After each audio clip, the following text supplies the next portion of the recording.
I, Anas Saxena, the head boy of the school, is standing in front of you all to deliver my speech on Independence Day. Bharat कोई भूमि का टुकड़ा नहीं है, ये एक जीता जागता राष्ट्र पुरुष है। हिमालय इसका मस्तक है, गंगा इसकी जीवन धारा है, सतपुड़ा विंध्याचल इसका तटी प्रदेश है, पूर्वी और पश्चिमी घाट इसकी दो भुजाएं हैं, कन्याकुमारी इसके चरण है। ये मात्र कुछ खेत खलिहान, कुछ पहाड़ पर्वत, कुछ नदियों झरनों का समूह नहीं है, ये अनेकों करोड़ों लोगों की आस्था का केंद्र है। हमारी मातृभूमि है, हमारी भारत माता है। ये वंदन की धरती है, अभिनंदन की धरती है। ये अर्पण की भूमि है, ये तर्पण की भूमि है। इसकी नदी नदी हमारे लिए गंगा है, इसका कंकड़ कंकड़ हमारे लिए शंकर है। हम जिएंगे तो इस भारत के लिए, हम मरेंगे तो इस भारत के लिए, और मरने के बाद भी यदि गंगा जल में बहती हुई हमारी अस्थियों को कोई कान लगाकर सुनेगा तो उसमें से एक ही आवाज आएगी, भारत माता की जय। आज जब हवा में हमारी मिट्टी की खुशबू मिलती है तो वह सिर्फ हवा नहीं, वह उन पूर्वजों की सांस है जिन्होंने आजादी का सपना देखा था। आज जब हवा में हमारा तिरंगा लहराता है तो वह सिर्फ एक झंडा नहीं है, वह 140 करोड़ सपनों की धड़कन है। उस झंडे का हर केसरिया रंग उन वीरों का साहस है जिन्होंने मुस्कान के साथ अपने सीने में गोलियों को उतारा था।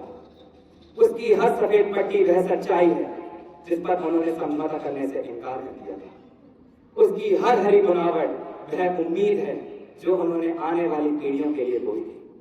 और इसका अशोक चक्र यह हमें याद दिलाता है कि हमारी यात्रा कभी रुकनी नहीं चाहिए। हमने यह आजादी मुस्कुरा कर नहीं पाई, ये हमें खून से मिली है, ये हमें मस्ती से नहीं, ये हमें बलिदानों से मिली है।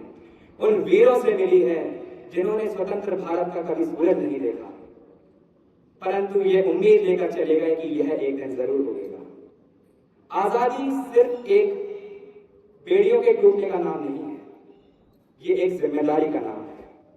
जिम्मेदारी के कोई बच्चा भूखा न सोए, कोई किसान निराशा में ना मरे, कोई जवान भूला ना जाए और किसी इंसान का न्याय से विश्वास न टूटे।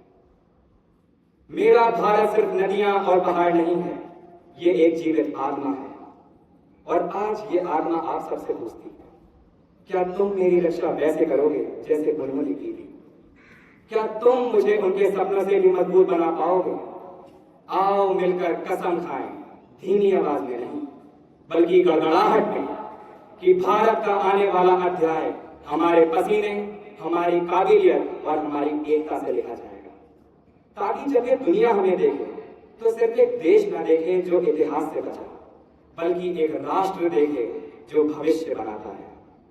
तो इस स्वतंत्रता दिवस सिर्फ झंडे को सलाम मत करो, वजह बनो कि कल यह और ऊंचा लहराए, और ऊंचा लहराए और लहराता ही जाए। अंत में कुछ गीत के बोल द्वारा पूरे भारतवर्ष का वर्णन करते हुए अपने वक्तव्य को विराम देना चाहूंगा। जब जीरो दिया मेरे भारत ने, भारत ने मेरे भारत में, दुनिया को तब गिनती आई, तारों की भाषा भारत ने दुनिया को पहले सिखलाई। देता न दर्शन लो भारत को, यूं चांद पे जाना मुश्किल था, धरती और चांद की दूरी का अंदाजा लगाना मुश्किल था। सभ्यता जहाँ पहले आई, सभ्यता जहाँ पहले आई, पहले जन्मी है जहाँ पे कला। अपना भारत वो भारत है जिसके पीछे संसार चला, संसार चला और आगे बढ़ा, यूं आगे बढ़ा बढ़ता ही गया। भगवान करे ये